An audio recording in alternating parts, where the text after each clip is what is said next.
Hola gripas, hoy no pretendo resolver ningún misterio, me tenéis aquí con la lupa, porque quiero mostraros una de las armas de fuego más pequeñas de la historia. La pistola modelo 95, conocida popularmente como la Double Derringer, y que es la última novedad del catálogo de Colser que me han enviado para que podáis conocer. El tamaño de la caja obviamente va a juego con el arma, ya veis que es realmente pequeñita y dentro encontramos dos balas simuladas y las instrucciones para cargarla, pues al igual que con anteriores réplicas de la marca, también simula disparos con fulminantes de juguetes de toda la vida. Pero antes de probarla, os cuento la historia detrás de este tipo de pistolas. Su nombre y diseño tienen su origen en el armero Henry Derringer, famoso en el siglo XIX por crear en su fábrica de Filadelfia una pistola diminuta que salió al mercado en 1825. Hablamos de un arma de avancarga, es decir, con la pólvora, la bala y el fulminante por separado.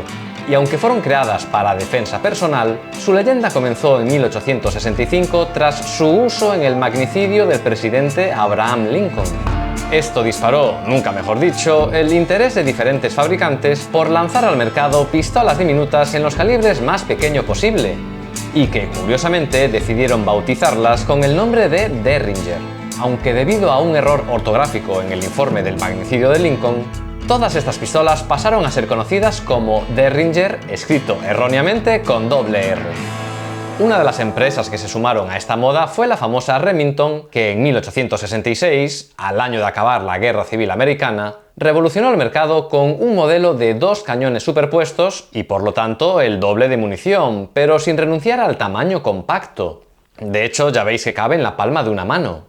Su nombre fue Remington modelo 95, pero es más conocida como la Double Derringer. Y así es como viene grabada la réplica de Colser. Su creador había sido el diseñador William Elliot, autor de otras pistolas de cañones múltiples, de hasta 4, cuya patente fue comprada a su muerte por la empresa Remington. La Double Derringer de Remington es de acción simple, eso significa que para poder disparar primero hay que amartillar manualmente el arma, y tras cada disparo, cada vez que apretamos el gatillo, la pistola va alternando entre uno y otro cañón que, como veis, están dispuestos de forma vertical. Que sepáis que este sistema sería costoso de reproducir, por eso ya os aviso que esta réplica de Colser únicamente percute el fulminante que esté en el cañón superior. Pero eso lo veremos más tarde, sigo con la descripción general del arma. El gatillo es un tanto raro y va protegido por esos dos salientes. Os alegrará saber que la réplica de Colser es funcional, y al igual que en una original, para acceder a los cañones y recargarlos simplemente hay que rotar en el lateral derecho esta palanca que libera los cañones pivotando el conjunto hacia arriba. Introducimos las balas y nada, luego invertimos el proceso, cerramos la palanca y listo. Así que ya veis que a diferencia de la primera pistola Derringer, su munición ya no era de avancarga, sino de cartucho metálico, concretamente del calibre 41 Short, que son unos 10,3 milímetros de diámetro. Ahora mismo no tengo aquí nada para poder medirlos, pero así a ojo diría que si no son idénticos al original, pues poco le falta. Eso sí, hablamos, como estamos hablando de 1866, de munición todavía de pólvora negra y, ojo, de percusión anular. Es decir, que el martillo no golpea el centro del cartucho, sino que lo hace en el reborde del culote. Eso significa que, bueno, la velocidad de salida es lenta, la mitad de una pistola actual, por así decirlo, pero suficiente para distancias muy cortas, de hecho era letal hasta los 3 metros. Por eso cuenta con su propio sistema de puntería, un punto de mira y en la parte trasera esta muesca que funciona como alza. No sé si se aprecia, pero el martillo cuenta con una textura para ayudar a martillar, y la forma redondeada de su empuñadura, de tipo cabeza de pájaro, la hace más ergonómica, es decir, que fue diseñada así para hacerla más compacta, pero también, según leí, ayudaba a disparar así con el arma apoyada sobre la mesa.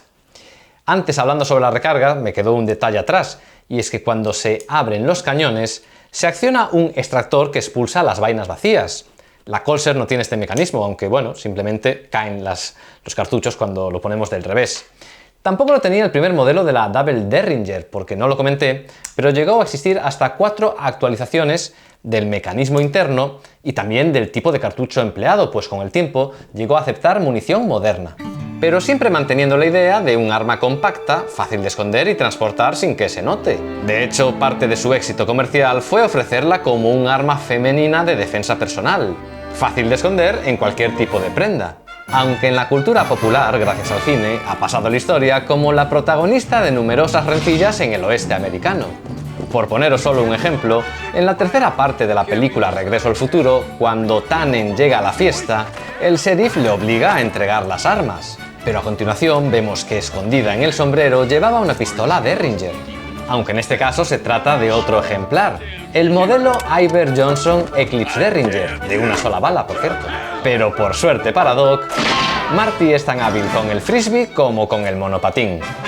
Y así, sin casi daros cuenta, acabo de colar en el canal mi saga de películas favorita. Ahora solo nos queda probar la réplica con los fulminantes, ya sabéis, los de juguete de toda la vida. Colser ha escuchado a los usuarios y en esta ocasión no hace falta recortarles el sobrante para que no asomen. Ya veis que encaja perfectamente. Así que nada, abrimos nuestra réplica de la Double Derringer, colocamos el fulminante en la base de la bala simulada, lo introducimos, acordaos, en el cañón superior, que es el único que va a percutir la réplica, cerramos, allá vamos. A martillo. Acordaos de que eso solo percute el cañón superior, así que después de un primer disparo hay que volver a introducir otra de estas balas simuladas. Que por cierto, no sé qué acabado os gusta más, pero Colser presenta su nueva réplica con diferentes empuñaduras, nácar, marfil o madera, y el metal pavonado, niquelado o metal envejecido. Yo me he quedado con esta opción. Pero me gustaría conocer vuestra opinión, os leo abajo en comentarios. Y ahora, mientras me quedo aquí probando la nueva réplica de Colser, os invito a que os quedéis para ver alguno de estos dos vídeos. Nada más, nos vemos en el próximo vídeo y rompan filas.